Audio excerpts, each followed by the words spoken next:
notre ange gardien.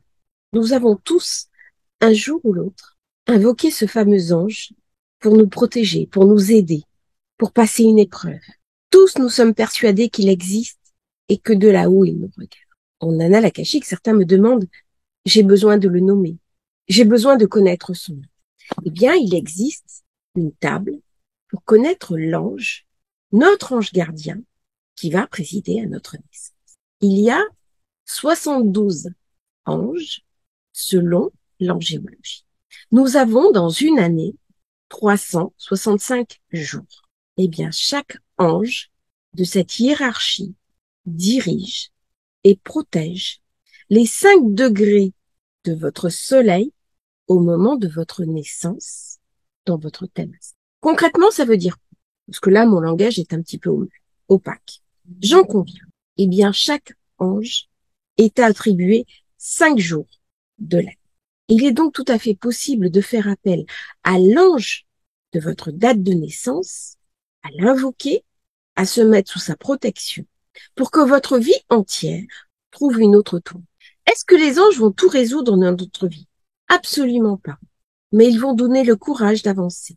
Ils vont nous donner la compréhension de ce que nous devons intégrer pour mieux vivre notre programme de vie.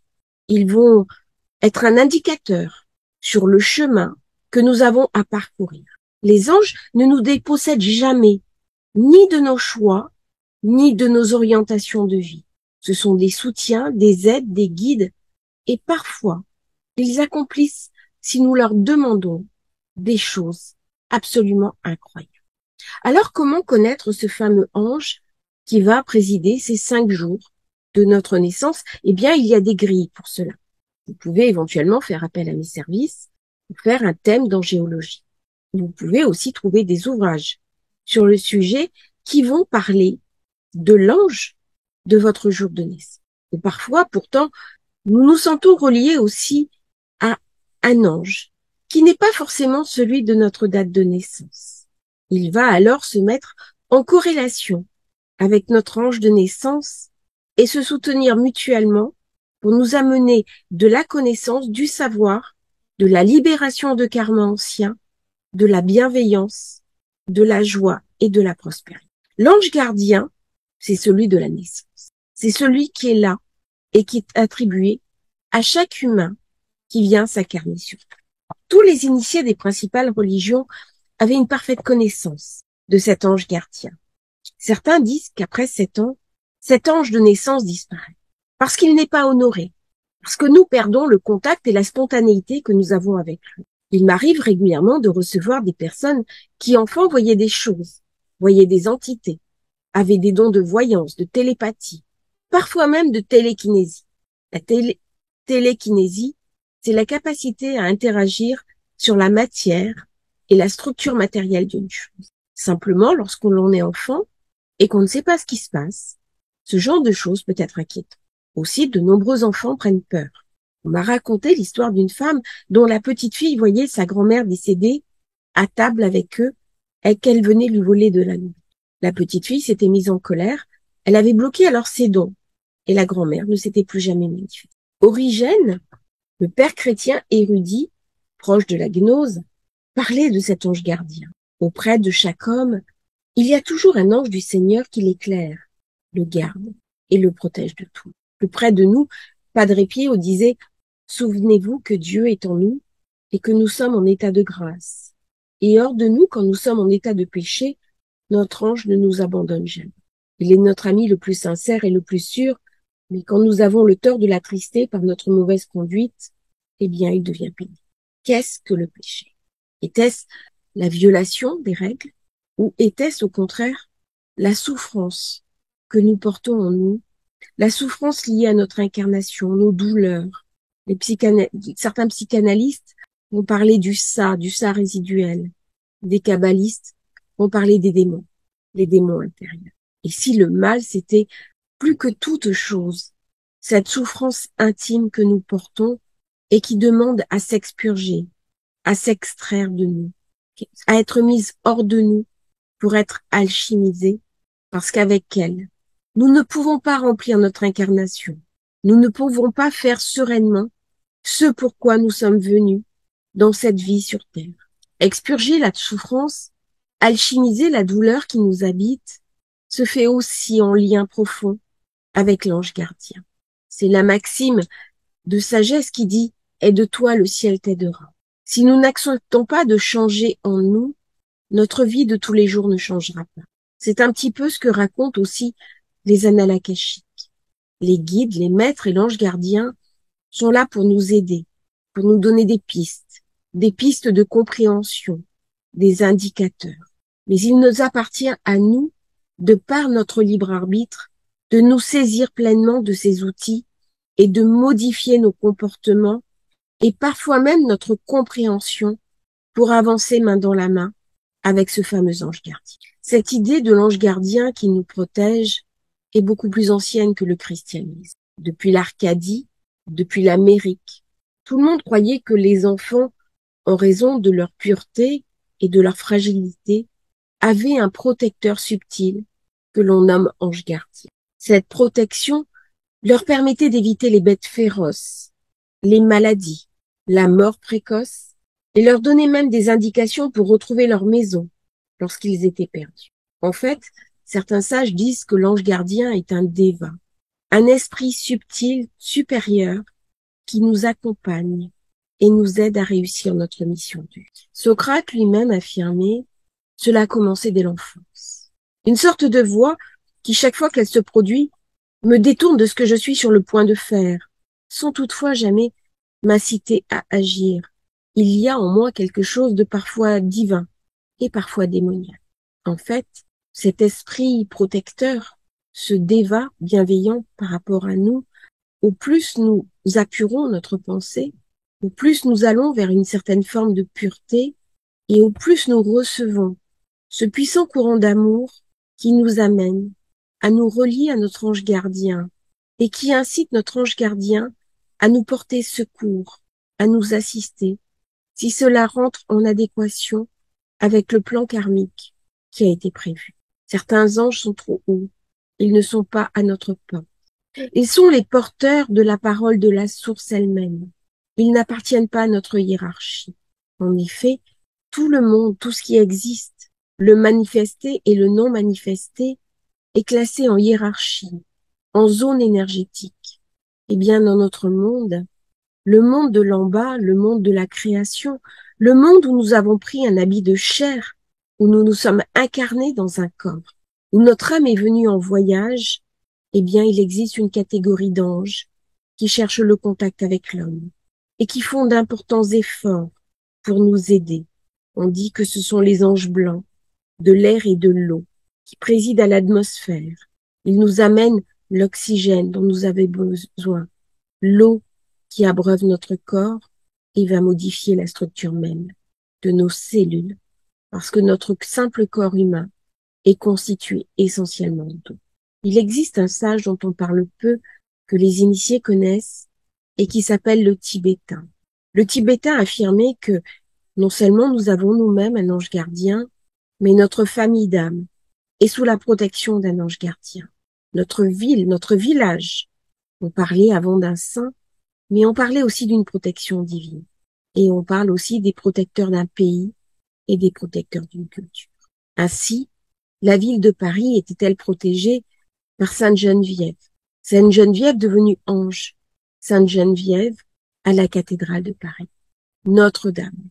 Nous comprenons bien que, avec Notre-Dame qui a brûlé, c'est tout un symbole qui a été abîmé et qu'il nous appartient à chacun d'entre nous de refaire ce lien fondamental, non seulement pour nous, mais aussi pour le pays dont nous portons la nationalité. Ce pays auquel nous sommes reliés et par la culture et par la langue, par quelque chose qui nous dépasse au-delà de nous-mêmes. En parlant ainsi, je ne parle pas de nationalisme. Mes propos ne sauraient être politiques, mais simplement, nous appartenons à une chaîne de filiation. Nous sommes les héritiers des anciens. Nous avons hérité de leur ADN. Nous sommes reliés à eux par cette culture. Et c'est au titre de ce lien que nous pouvons agir pour restaurer un ange qui a perdu le centre. Nous avons donc plusieurs anges auxquels nous relier. Maître Philippe disait, peu importe les épreuves que nous traversons, l'ange est là pour nous aider, pour nous soutenir. Nous ne sommes jamais seuls. Nous avons toujours avec nous notre guide, notre ange gardien. Il est notre conseiller. C'est la voie de la sagesse. Lorsque nous sommes tentés par une mauvaise action, par quelque chose de dommageable pour nous, pour les autres, lorsque nous nous mettons en danger, une petite voix intérieure nous aligne sur la compréhension de ce que nous avons à faire. Ne fais pas cela. Ne te mets pas en danger. C'est la petite voix intime. Eh bien, cette petite voix, d'après ce que disait Maître Philippe, c'est aussi la reliance que nous avons avec notre ange gardien. Cet ange nous suit toute notre vie. C'est celui qui préside à notre naissance et c'est celui qui ouvre le tunnel de lumière lorsque le dernier souffle de la vie se sera éteint. Certains l'ont rencontré lorsqu'ils ont fait une EMI. Ils ont été devant lui. C'est une expérience qui change diamétralement une vie.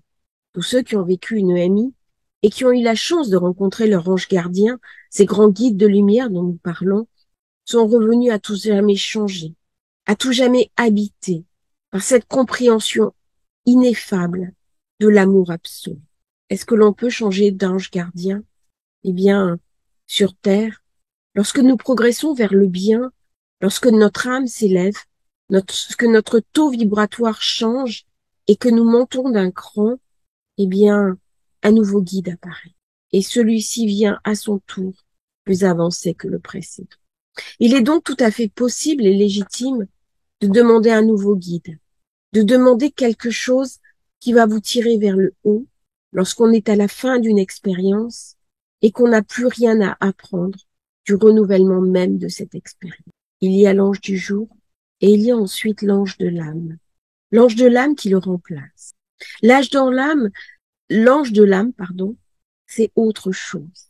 C'est quelque chose de plus subtil, qui vous laisse plus d'indépendance, plus d'autonomie pour gérer votre mission de vie. Le maître Philippe disait, si vous ne voulez pas avoir d'ange gardien, progressez et on vous le retirera. Puisqu'à ce moment-là, c'est l'ange de l'âme qui va devenir le protecteur. C'est quelque chose que j'ai parfaitement senti lorsque j'ai demandé à changer de gardien. Alors, bien sûr, ces dévas, ces anges, ont toujours été en lien intime avec les saints, avec les personnes réalisées, avec les personnes qui ont atteint l'illumination. Le plus important n'est pas le message de la source. Le message de la source, nous ne pouvons pas le recevoir. Elle est décorrélée de nous-mêmes. Nous avons besoin d'un liant qui descende jusqu'en nous. Quelque chose qui puisse passer les différentes étapes de l'évolution, abaisser son taux vibratoire et nous transmettre le message même de la source. Ce sont les messagers. Les anges sont les messagers. Ils sont là pour apporter le message, pour descendre un taux vibratoire initial et le rendre accessible au plus grand nombre. Lorsque nous sommes en contact avec l'ange de l'âme, lorsque l'ange de la présence rayonne, il attire une grande multitude d'anges qui n'appartiennent pas forcément au groupe initial, mais au groupe des anges gardiens. C'est-à-dire que si nous élevons notre taux vibratoire, notre compréhension, notre acceptation du plan, notre chakra du cœur, eh bien, nous allons élever ce fameux taux vibratoire. C'est la purification de nos pensées, c'est un état de complétude intérieure, c'est la compréhension de la joie, c'est la compréhension de la bienveillance, c'est la compréhension de la compassion, c'est l'envie d'apporter au monde la meilleure version de soi-même. Plus nous avançons dans cette direction, et plus le message que l'ange intérieur nous envoie devient limpide. Pourquoi? Eh bien parce que au plus nous sommes dans la densité, au plus nous sommes dans la souffrance, et au plus l'ange va avoir du mal à descendre pour délivrer son message. Alors, il va pouvoir le faire lorsque nous sommes en danger. C'est-à-dire que la notion d'impératif, la notion de sauvetage, la notion d'urgence va donner un motif légitime à l'ange pour se densifier. Mais d'une manière générale, nous devons, nous, monter d'un cran pour permettre à l'ange de ne pas avoir à descendre trop dans la densité. Alors, les mots peuvent sembler opaques. J'essaie de les simplifier au maximum parce que tout ça, c'est des questions de hiérarchie. Sur le plan de l'âme, les kabbalistes disent il y a 5 niveaux. Elena Blavatsky parlait des 7 rayons énergétiques. Il y a donc des monades énergétiques. De par notre corps, notre habit de chair, nous sommes la plus basse. Et pourtant, lorsqu'on va dans les annales akashiques, on monte déjà de cran. On monte à peu près sur le niveau du nefesh, qui est le plan de l'âme. Pardon, la neshama. Le nefesh, c'est le corps, c'est la corporalité. Nous montons sur le niveau de la neshama, qui est un niveau supérieur. Ce n'est pas le niveau du corps physique. Ce n'est pas le niveau de la cognition. C'est le premier niveau de l'âme, de notre âme à nous. Lorsque j'ai des personnes, par exemple, en annales akashiques, qui restent uniquement connectées sur le plan mental, eh bien, à un moment donné, elles sont invitées à lâcher. Sinon, je ne pourrais pas les élever. Donc, on a tout un travail, notamment par le souffle, par la respiration, pour aider ces personnes à lâcher le mental. Le mental est indispensable dans la vie de tous les jours. C'est déjà le premier niveau d'ascension. Mais ce niveau peut apparaître comme un bloqueur si nous voulons aller au-delà. Et c'est véritablement au-delà que nous parvenons à interagir avec cet ange gardien. Alors, pour favoriser votre communication avec votre ange gardien, déjà le trouver, je vais sans doute faire quelque chose à ce niveau-là pour aider les personnes à trouver leur ange gardien et lui écrire une lettre.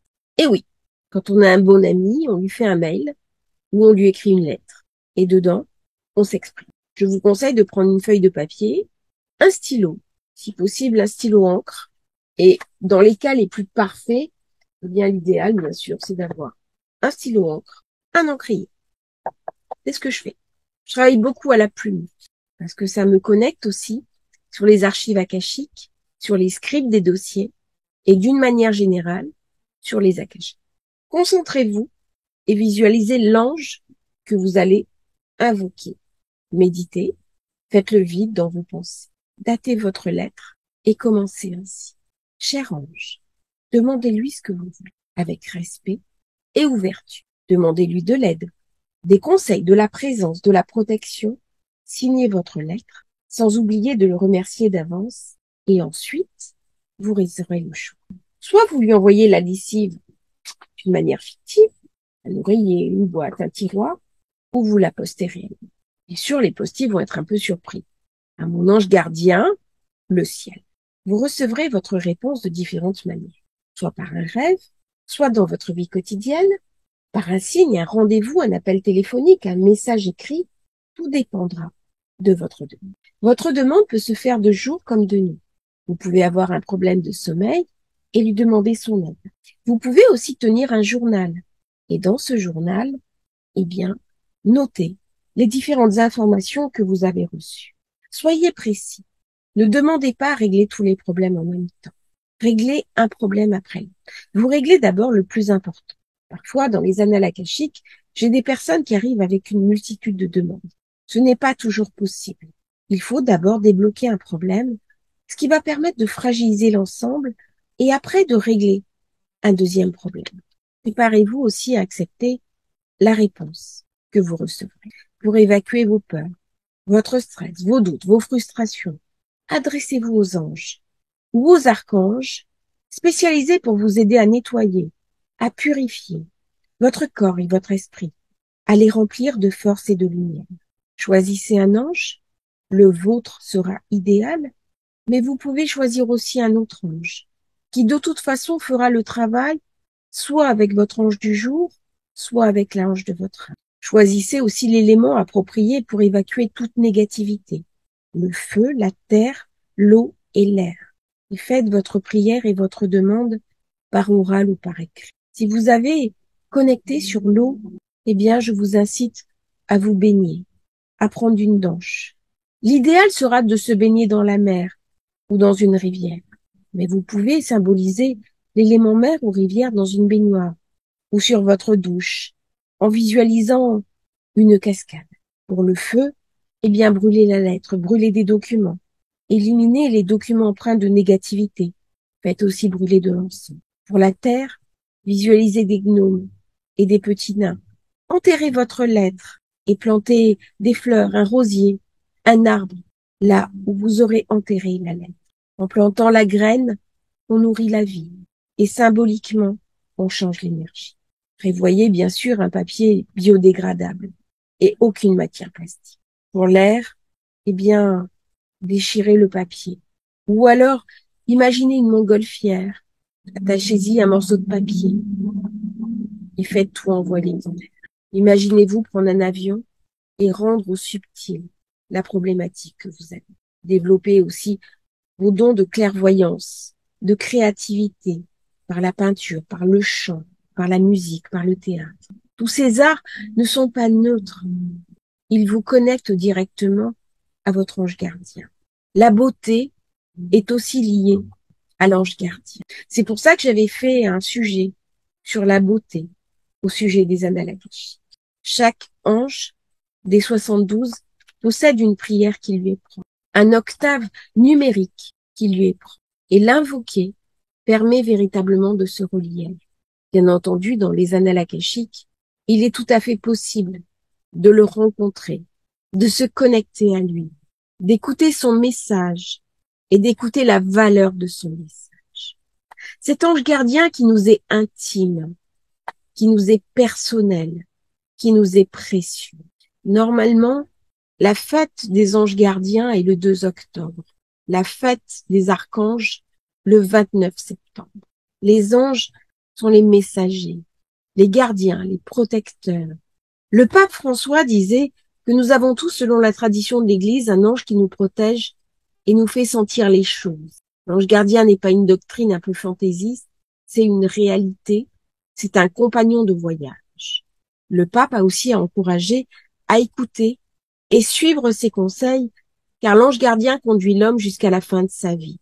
Même si nous ne nous reconnaissons pas dans cette spiritualité, dans cette religion, nous sommes tous invités, peu importe nos croyances, à condition que nous ayons la foi, que quelque chose de plus grand que nous aide et nous accompagne pour réaliser le plan divin, pour réaliser le plan de la source, qui est quelque part la montée de l'humanité, la montée de la terre vers plus de lumière, plus de prospérité, de bienveillance, d'amour et d'acceptation, plus de lumière et de joie.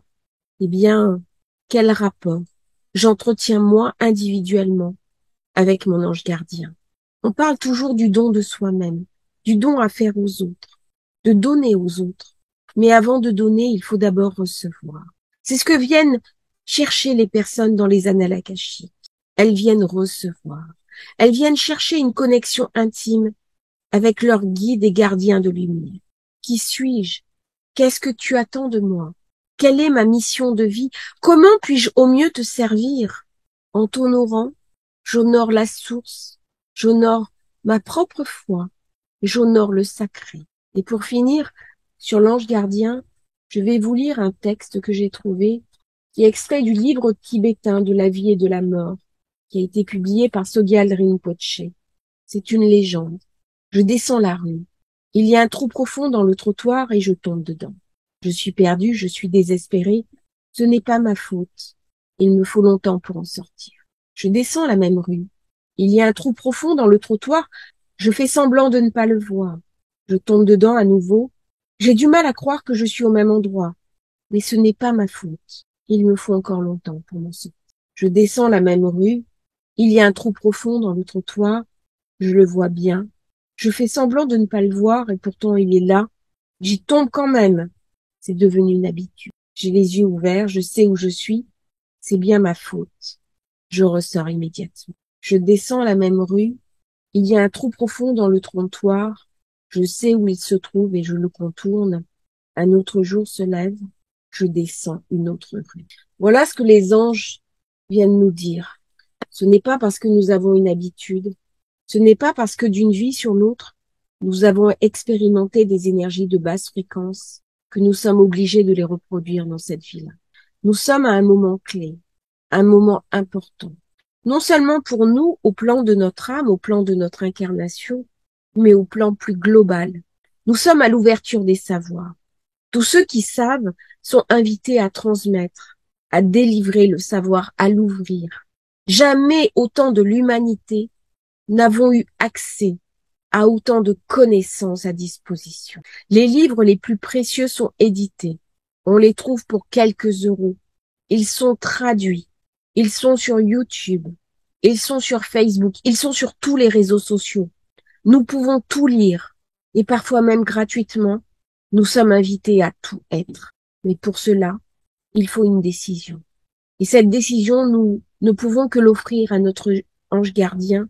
C'est celle de décider à faire parce que nous avons décidé à être. Décider à être, c'est décider de changer de rue. Les anges peuvent nous donner toutes les informations que nous voulons.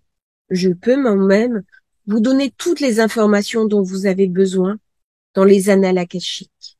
Mais il vous appartient à vous de prendre la décision de changer de rue en conformité avec votre ange gardien sous son éclairage. Se tromper fait partie de la vie. Tomber fait partie de la vie. On dit parfois, le sage tombe 7 fois et 7 fois il se relève. Et c'est cela que l'ange gardien vous demande de faire, de prendre votre vie en main, votre destin, de ne plus être comme un fétu de paille sur une rivière qui est ballottée par les flots, mais de se transformer en un navire qui, même fragile, aura un gouvernail et sera dirigé par un capitaine à la barre qui saura où il va, peu importe les tempêtes de la vie, peu importe les vicissitudes, peu importe les peines et les souffrances, peu importe les chutes et les échecs, vous êtes invité à devenir le capitaine de votre âme, le gardien de votre vie, et c'est cela le message de votre ange gardien, celui qu'il vous délivre aujourd'hui. Que veux-tu incarner et être dans ce temps de la vie où tu es ici sur Terre? Je suis prêt à t'aider, je suis prêt à t'écouter, je suis prêt à t'entendre, mais il y a des choses que je ne pourrai jamais faire à ta place. Est-ce qu'aujourd'hui tu fais le choix d'être vraiment aligné sur moi et en phase avec tes choix, en phase avec ce que tu as à faire, dans l'ici et maintenant, dans ton incarnation, pour ton bien personnel, pour ton avancement spirituel, mais aussi pour le bien-être de tous et de l'humanité. Si tu prends réellement ta place, c'est non seulement toi-même qui vas en tirer un bénéfice, mais également toute ta famille, tous tes proches, tous ceux qui t'aiment, et moi, ton ange gardien, je serai tellement honorée que tu aies entendu mon message, que je sonnerai les trompettes de ta gloire et que tu recevras en toute humilité, car c'est aussi cela le sens du juste. Le sens du juste est celui qui reçoit, qui garde dans son cœur, qui le garde pour lui et qui sait en faire quelque chose. De tout temps, les anges gardiens nous ont aimés, ils nous ont protégés, ils sont le signe du jour nouveau, du jour qui se lève, du jour glorieux que nous sommes invités à incarner. Merci d'avoir écouté cette vidéo. N'hésitez pas à liker, à vous abonner si vous aimez la chaîne et à demain pour une nouvelle transmission.